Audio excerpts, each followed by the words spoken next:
طالبانو اخلاص په انسان کې قوت پیدا کوي. کله چې یو انسان طالبانو لمونځ هغه کوي، انما الاعمال بالنیات وانما لامرئ ما نوى. طالبانو اخلاص په انسان کې قوت پیدا کوي چې نیت په یو عمل کې نیت او اخلاص برابر وي، د الله رضا د مقصد وي، نو الله په انسان کې قوت پیدا کوي. امام غزالی رحمه الله احیاء العلوم کې لیکلی دي، یو ورځ یو عابد و، یو ونه و د دې ونې خلکو عبادت کو، د عابد تبر راواخیسته او د عابد را روان سو چې دا ونه ووهي. شیطان ورته مخته راغی، وي عابده چیرې ځې؟ وي ونه وهم. وي نیسې وهلی. خو لنډه دا دوی دواړو جنجال سو.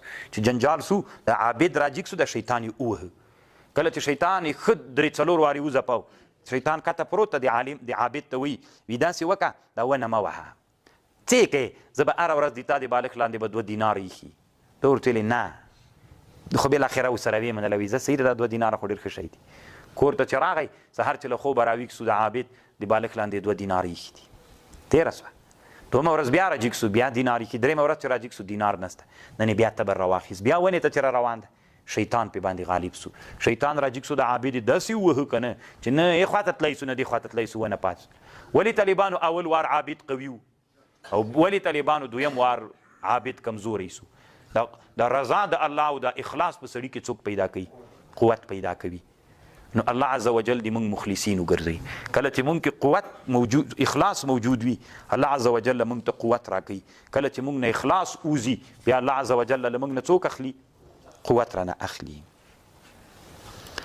او بل دا د طالبانو علماوي په کتابونو کې نیت چې خراب سي د غوا شودې هم کمیږي.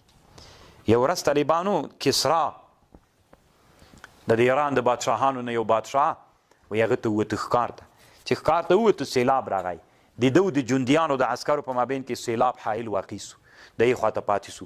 شپه راغلله، د یوې زړې بوډۍ په کور کې شپه تېره کړه.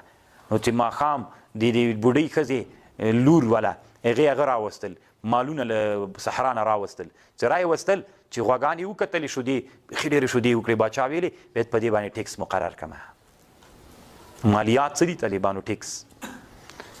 دا د اسلامي نظام اصل نه ده. طالبانو ډېر سخت ضرورت په خاطر علماو د دې فتوا ورکړې.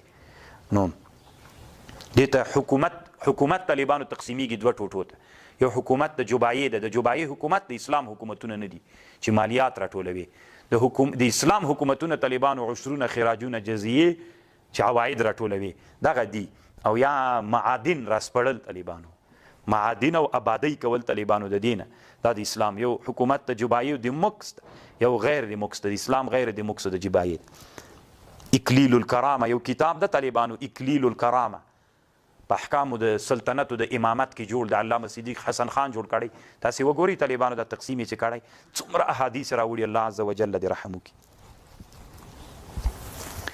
نو غوا چې ولوسله، نو کسرا د ځان سره وویله دا د اسلام نه مخکې دا پیښه سوې چې دا به زه ټیکس پې مقرروم، مالیه. که کلک عهد یې وکړو چې په دې غواګانو به ټیکس مقرروم. شپه چې سوله نو لور غږ راوکړو. غواګانې که نه خپل خپل وخت لري چې لوسي. لور یې غږ راوکړو، وایي مورې، وایي وایي غوا کې خو شودې نسته، د بیخي وچه سوې لکه چې د باچا نیت موږ ته تغییر سوی. دوی پیژني نه باچا کور کې شپه ده، خو باچا خپل لباس ته نه ده راوتلی، خپل لباس کې ښکار ته نه ده راوتلی. وی څنګه چل ده؟ وی چل داسې ده چې لکه چې د باچا نیت خراب سوی ده. وایي ولې لورې؟ وی شودې غواګانو کې وچې سوي دي. باچا ځان سره ویلي دا څنګه چې د ما نیت تغییر به غسي نو غواګانو کې؟ باچا ویلي چې نیت درنه غواړم چې د ما نیت دومره تاثیر کوي.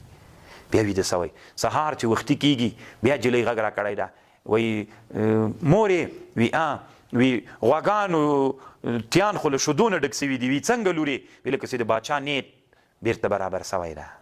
مور یې غږ ورته کړی، شودې ډېرې سوي دي. زړې بوډۍ ورته لکه چې باچا نیت بیرته موږ ته صحیح سو. باچا ویلې چې د ما نیت غواو کې شودې وچې ډېرېږي. سهار راجګ سوی، ښځې نه پوښتنه کړې ده. بیا ښځې ته ځان ورپېژندلی چې زه باچا یم، ما داسې نیت وکړو. بیا داسې نو ګورئ طالبانو چې کله نیت د الله رضا وي، نو الله عز وجل په نیتونو د انسانانو باندې د غوا شودې وچوي او د غوا شودې ډېرېږي.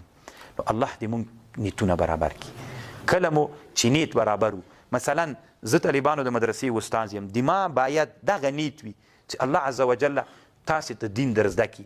او دین په هغه طریقه باندې الله درزده کړي چې نه متعصبین یې، نه ځان ښودونکي، نه ریاکاران.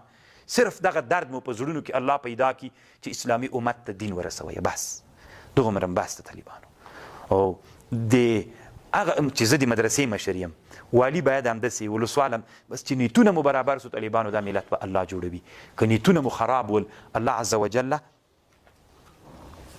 طالبانو یو عالم تیر سوی ابراهیم الخواص نومیږي، یو عالم کتاب جوړ کړی طالبانو امر بالمعروف په اړه باندې، دا الکنز الاکبر من امر بالمعروف والنهي عن المنکر.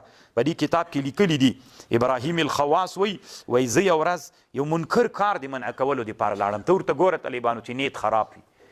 یو ورځ وایي د یو ناروا کار دپاره لاړم چې منع یې کړم.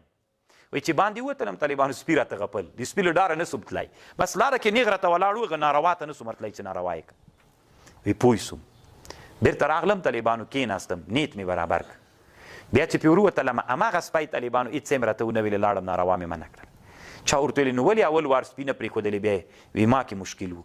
اول وار چې د ناروا منع کولو دپاره ورتلم، د ما د رضا د الله مقصود نه وه. د ما غرض دا و چې زه هغه ناروا له ناروا نه منع کړم او د خپل زړه پې یخ کړم. الله رضا مې مقصد نه وله، ځکه سپي راته غپل. دویم وار مې چې کله رضا د الله وګرځوله، بل هېڅ غرض و مقصد مې پکې نه و. بیا چې سپي هغه ته روان سوم ناروا منع کولو دپاره، نو سپی ما ته نه غپا وکړل، نه یې څه راته ویل، هغه ناروا مې منع کړل. نو نیت دومره تاثیر کوي. الله عز وجل دې د موږ نیتونه برابر کړي. نیتونه مو چې د الله رضا وي، الله به موږ انشاءالله مقصد ته رسوي. بس